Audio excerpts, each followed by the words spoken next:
மனப்பொருத்தம் ஜோதிடத்தில் ரொம்ப முக்கியம். இந்த பொருத்தங்களுக்கு ரொம்ப அல்லாடுறதெல்லாம் விட்டுடுங்க.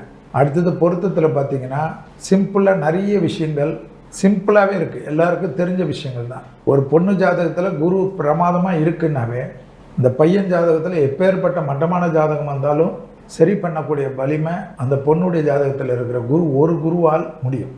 அதே போல் பார்த்தீங்கன்னா தசாபுத்திகள் சரியில்லாமல் பையனுக்கும் பொண்ணுக்கும் இந்த கம்பேட்டபிலிட்டி எல்லாம் நீங்கள் இப்படி தான் பார்க்கணும். இந்த 10 பொருத்தத்தை வச்சு பார்க்கக்கூடாது. இந்த தசாபுத்திகளில் பகை திசைகள், சப்போஸ் சனி தசை ஒரு பொண்ணுக்கு நடக்குது, பையனுக்கு சூரிய தசை நடக்குதுன்னா கண்டிப்பாக இதெல்லாம் சிக்கல் வரும்.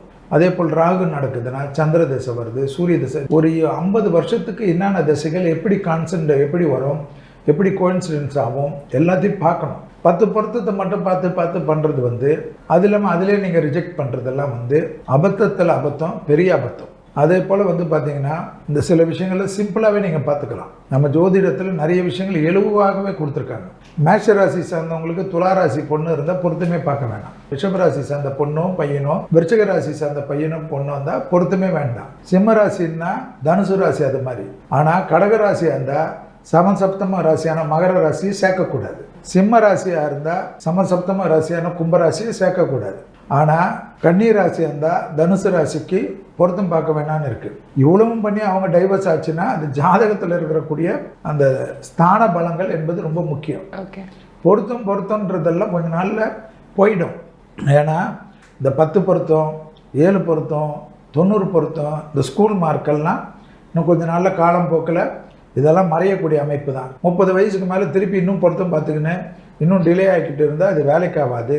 ஜாதகத்தில் கலத்திர தோஷம்ன்றது ஒரு ஜாதகத்தில் அது ஆணாக இருக்கட்டும் பெண்ணாக இருக்கட்டும் எவ்வளோ பெரிய ஆளாக இருந்தாலும் சரி, அந்த கலத்திர தோஷம்ன்றது ஒரு ஜாதகத்தில் இருக்கக்கூடிய பட்சத்தில் அது குடும்ப வாழ்க்கையை கெடுக்கக்கூடிய கிரகம் வேலை செய்யும் என்றால் 10 பொருத்தத்தில் 9 பொருத்தம் இருந்தாலும் அது வேலை செஞ்சு தான் தீரும்.